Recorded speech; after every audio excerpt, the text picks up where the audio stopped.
Well, Sundara has some competition here. This is the FiiO FT1 Pro. I'm actually a huge fan of the original FT1, which was actually a closed back headphone. This is the open back version that has also seen a bit of a price increase to about $280 on most websites. I want to jump straight into this thing, but first I want to mention that this video is sponsored by Headphones.com. More about them in a second. The build is a mostly plastic build, but it does have metal yokes that make it feel a bit more premium. There's also some nice features like a spring-loaded tilt mechanism. The pads are fairly big in terms of circumference on the outer side, but on the inner side, the ear hole itself is actually a little bit small. The headband is okay and kind of in the middle of what I would consider to be average. And overall, for the asking price, I would say that the build quality here is acceptable while not really blowing me away. This has a build quality somewhere in between the HD 550 and something like the FiiO FT3, but the 550 is a bit more comfortable. Now, despite being a planar magnetic headphone, this is actually pretty efficient. It's only 20 ohms and the sensitivity level is at 112 dB, which is really efficient. So you can run this off a lot of stuff, and I found that to be true in my testing. Now, regarding price, sometimes price is hard to discuss because it fluctuates so much and it really depends on what time of year you buy it, what's going on with the global political economy, etc. Right now, the general price of this thing and kind of where I'm ranking this and stacking against other headphones is about $300. This is around $280 on most websites. But this is actually a great opportunity to bring our sponsor into this because they're actually listing this at only about $200, which is about $80 cheaper than Amazon. And that sponsor is Headphones.com. So if you are interested in this headphone or any other headphone that we talk about, there's going to be links down below. They have tons of different headphones, amplifiers, and DACs.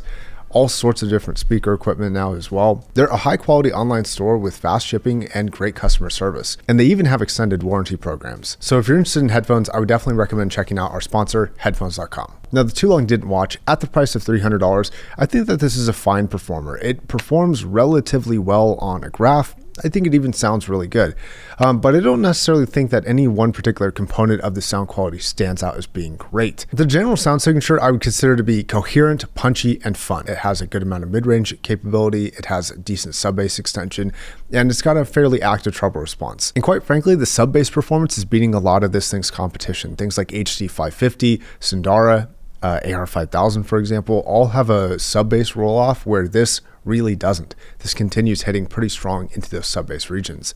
Now, bass fidelity is up for debate. I think that the Sundara is actually a bit faster sounding. I also enjoyed the tonality of bass coming out of the AR5000 a little bit more, but the frequency completion in a way that those other headphones can't quite match is an advantage to the FT1 Pro, and it does take advantage of being a planar when it comes to this kind of solid bass all the way down into the ultra low frequencies. Now, when it comes to mid-range, this is a tough spot because at a certain point, I think a lot of mid-range is going to depend on personal preference. Do you want a bigger bump in the upper mids or the lower mids? Do you like relatively even performance? Do you like the tonality of Sennheiser or FiiO? It's really hard to determine people's personal preference. If you were to just ask me mine, I take the 550s mid-range over this pretty much every day of the week, but that doesn't have some of the advantages, especially in things like sub-bass, that the FT1 Pro has.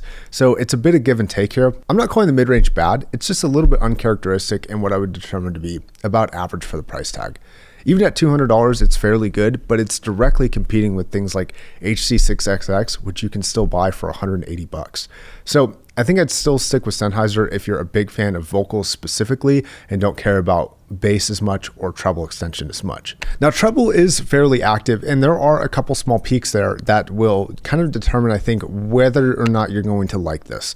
This is a very responsive sounding treble response. It's a very active part in the music. This headphone is not what I would consider to be V-shaped, mostly because the mid-range is actually fairly complete, but there are some legitimate gains for details in my opinion over a headphone like the 6XX. But once you jump up in price tag to about $300, I think that this becomes fairly average for its detail ability. In fact, compared to headphones like Sundara and Edition XS, these are more detailed headphones in my opinion. They're a bit more overall coherent, but Sundara doesn't quite have the bass extension that the FiiO FT1 has. And yeah, I'll have a couple quick comparisons in a second. Now, soundstaging for this is a surprising weak side. It's not something that I think that this does extraordinarily well.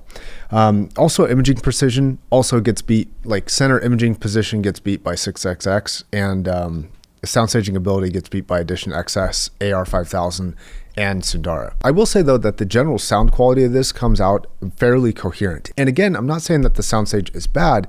It's just that I don't know if the soundstage really stands out, so to speak. It doesn't really break anything that I kind of expect. It doesn't present in an extraordinarily unique way like the AR5000 does. And so a lot of times with this headphone, while the performance is definitely good, I just don't find it to be super remarkable in any particular one place. It's just kind of generally a jack of all trades. And for $200, I think that's perfectly acceptable, especially given the increasing overall price shift that we're seeing in the headphones industry. Seeing something that you can pick up for $200 with performance like this is still pretty impressive to me. That being said, you are more likely to pick this up at around $300 because that's what most places are selling for. So that's where a lot of my comparators here are going to be. So let's talk about some of those comparisons. Versus AR5000. Quite honestly, I like the build quality of the AR5000 a little bit more. The FT1 though is clearer and brighter. There is a noticeable roll off, especially after 10K on the AR5000. You can identify that in the frequency response graphs here. And the FiiO does have a bit more bass kick on a technical level, but I find the general tone to be a little bit warmer on the AR5000 and the AR5000 to be the warmer and smoother sounding overall headphone. Now, if you're into details and technicality, I think the FT1 Pro, clear winner. If you're into smoothness and sound staging, the AR5K is the way to go. Versus Sundara, these actually go back and forth, and you can see there's a lot of similarity in the frequency response graphs. There's also a comparison headphone there, the HD550, for sort of kind of a more neutral take. But yeah, they're both a bit more active in the treble response. I would say that overall, especially because of the sub bass reduction, the Sundara sounds a little bit cleaner and clearer.